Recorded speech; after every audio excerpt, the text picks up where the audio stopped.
Hi, church and friends. Boy, haven't our circumstances changed because of the coronavirus.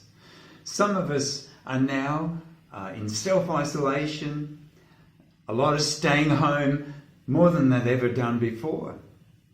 And it made me think, well, how are we managing our time? Well, our verse for today, to help us navigate and survive the changing circumstances we're in, comes from Ephesians chapter 5, verse 16. And it says, make the best use of your time, because the times are evil. Making the best use of our time. What a challenge. Well, one of the greatest tests for the follower of Christ is, what do we do with the minutes and the hours that are entrusted to us day by day? For many of us, our life has been rushing here and rushing there. But now we're in a different season where we are constantly being told, stay at home. And as such, I ask, well, can we pass the time test? Are we wasting our time in front of TV, feeling bored, full of self-pity, anxious, negative, or just simply daydreaming? You know, time is a sacred trust. Don't waste it, for in doing so, you waste yourself. People often say, well, look, my problem is that I don't have enough time, or now I have too much time. A good response could be, no, that's not your problem.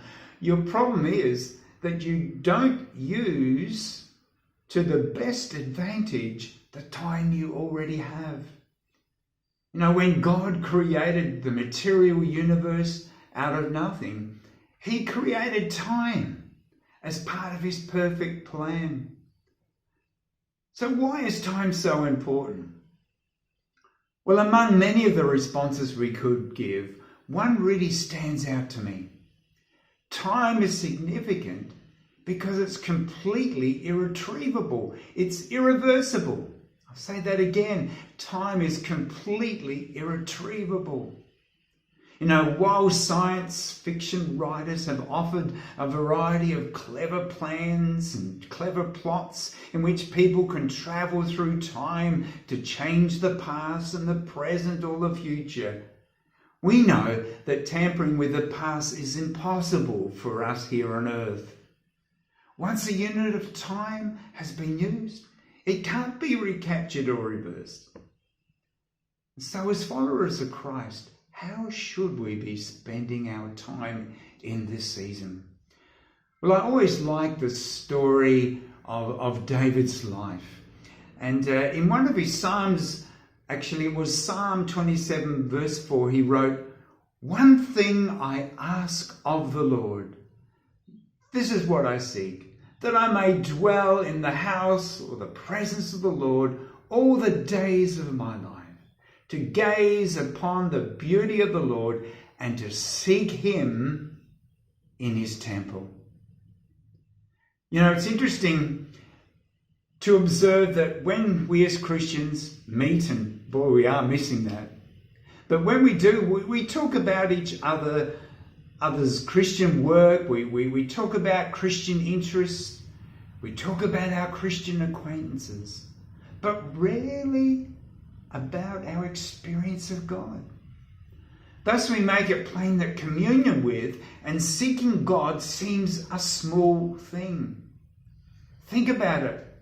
Where are the incredibly passionate conversations today about communing with and seeking God through fasting and prayer? We seem to talk little of our experience of seeking God. After all, if we don't learn the art of seeking God, is he going to really hear, forgive and heal? Will we remain triumphant in perilous times?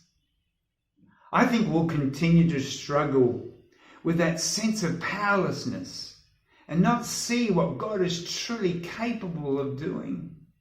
You know, our pursuit of God should be intense, not casual, full of desire and ambition, not something that's dull and apathetic. Jeremiah was good when he said in Jeremiah 29:13, "You seek me and find me when you seek me with all your heart." How about you put your whole heart in seeking God this season? It's a great time to do this.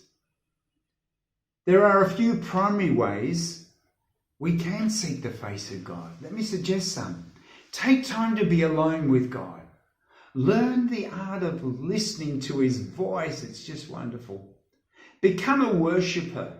Share deep levels of your life with him. He wants to hear these things. Be obedient to what he says and live a holy life. When we read his word, we learn about his character and his ways. And as we pray to God and spend time with him, we learn to hear his voice.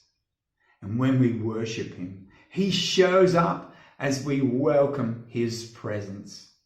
Use your time intentionally. Take an honest look at your life. Ask yourself the hard questions. For example, for whose agenda are you living? Is it to seek God's kingdom first? There's a verse I'd like to share from a poem. And it says, "Only one life, yes, only one. Soon will its fleeting hours be done. And then in that day my Lord to meet and stand before his judgment seat. Only one life, 'twill soon be past, and only what's done for Christ will last." See you next time.